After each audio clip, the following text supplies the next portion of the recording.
Well, thank you. It was really, really lovely food. They did a really brilliant job.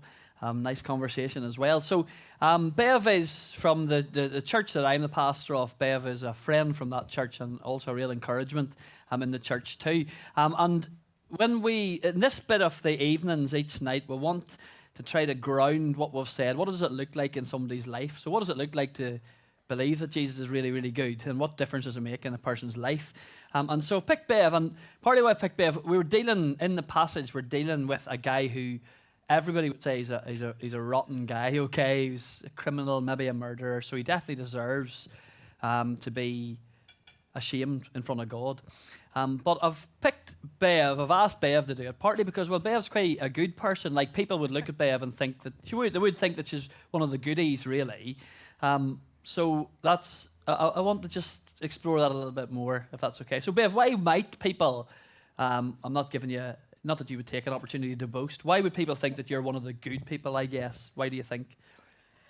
Yeah, I think maybe some people might think that I'm good because I'm a upstanding British citizen. I pay my taxes, I obey the laws, haven't murdered anyone, haven't robbed a bank. I might have stolen a pen at school sometime, and I've told a few white lies, but apart from that, it's people might see that I'm basically okay. Yeah. So from the outside, definitely, when people, they always rank people, don't they? So, and I think on the doors for me as well, people think there's probably, like, as long as you're in the 50% or so of the good people, you'll probably be all right. Yeah. And if you're not, then you're going to be in trouble. And actually, since when going to church, people think I'm good because I go to church as well. Okay, yeah. So there's another reason for people to maybe. So if the world might think you're a good person, tell us maybe how you became a Christian, but then why you thought you needed to become a Christian maybe as well. So tell us a little bit about that story, please. Thank you. Okay, so when I was, I grew up in a village in Norfolk, and I always thought that God existed and that Jesus was somewhere, but it didn't. I didn't really affect my life. It didn't. Why does that matter to me? And when I was 16, I changed schools to go to a different sixth form to do my A-levels. And I met a girl there called Lisa, who became really good friends with her. And noticed that there was something different about her. Couldn't really put my finger on it, but there was definitely something different about her. And over the weeks and the months that we were friends at school, it was obvious that she was a Christian, and she would say that she was a Christian. She would say she had a personal relationship with Jesus, which I knew that I didn't, even though I believed that God was around somewhere. And she would answer any questions that I had. She would encourage me to read the Bible a bit. And I actually became a Christian watching a film on TV. Yeah, okay. And I was watching the film Jesus of Nazareth with Robert Powell as Jesus. Some of you might remember that from back in the day. It's a bit of an epic, so it's about 8 hours long. So don't watch it unless you've got all that time. But I was watching just that it was the last episode, actually. And I always get really emotional in films. I can get quite into it and sort of forget about the real world and sort of go into that. But I did think that this was a true story. It got to the part when Jesus is brought before Pontius Pilate, who was a ruler at the time. And Pontius Pilate is saying to the crowd, who do you want me to free? Jesus, who I knew was innocent, and Barabbas, who was a murderer. And the crowd are going, Barabbas, Barabbas, save Barabbas. And I'm sort of thinking, but no, what are you doing? He's going to go on the cross and it's going to be your fault. He's not done anything wrong.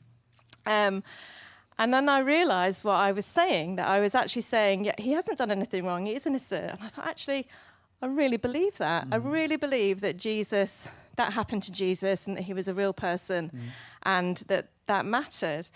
And then, I know it's a bit weird to talk about, but then I felt different inside of me. I felt different, sort of like a warm, fuzzy feeling. And a few months later, I had been reading my Bible from cover to cover, and I came across this phrase that Jesus cleanses us from our sin. And the word cleanse was exactly the word to describe how I felt at the time.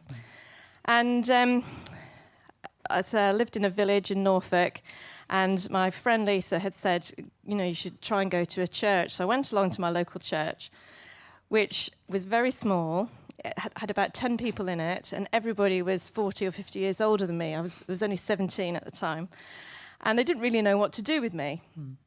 But there was a couple there, an older couple who were in their late 70s, who really took me under their wing and befriended me, got to know me, cared for me spiritually as well. And they were the ones that said, when I knew I was going to London, they said, well, you should go to this particular church because they'll look after you, which they did. And it was at that church really that I realised that who Jesus was and why he came to die was the reason that I needed Jesus myself.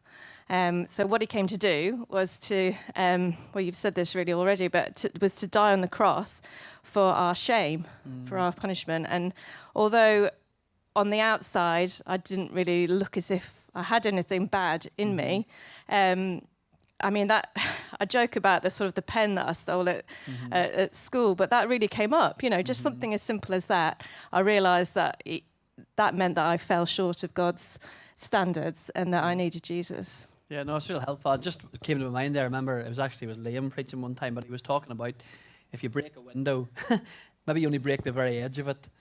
You need to replace the whole thing's broken. Yeah. It's just as if you've smashed the whole thing up. And it's interesting, isn't it? Like the thief on the cross, okay, definitely a guy that needs Jesus. But the people who look good, definitely people who need Jesus. We were sitting at our table as well. Like you don't even live up to your own expectations. Never mind the expectations or the standards of a holy God. And I think when you realise who Jesus was and what he came to do, you realise that you're not actually good on the outside and on the inside, particularly on the inside, and that. I needed Jesus just as much as a murderer would. Yeah. No, that's great. So just finally then, so partly you will want to be trying to help people to understand, whether they're Christians or not, to understand what difference does it actually make to kind of daily life? What difference does it make knowing that Jesus is good enough to your daily life? Is that a hard question? It makes a difference because I now live for him, I guess. And I know that his goodness has been swapped for my badness, for want of a better word. And I want to live my life to please him because he's done so much for me. Because now I have a relationship with God and I'm accepted by God because of what Jesus has done for me. Yeah. It does change you. It still as a church, like one of the things I try to do when I'm leading, and I don't lead every week, but every time I'm leading at Christchurch Riverside, we try to start more or less with the same theme that says, you're not here because you're good people. You're here because you need what Jesus has for you. And that's just, I think that's brilliant. Whether you've been a Christian for 50 years or whether you are exploring it and trying to decide, there's something wonderful. Jesus meets our needs.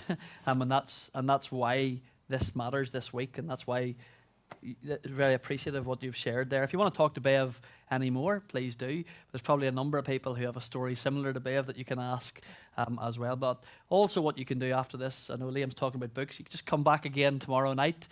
Keep coming this week because we're going to keep building, and hopefully by the end of the week we'll have a really, really good understanding of the work of Jesus as well as who he really is. So thank you. Shall we give Bev a round of applause for that? Thanks very much. I'll pass over to you, Liam. Thanks very much.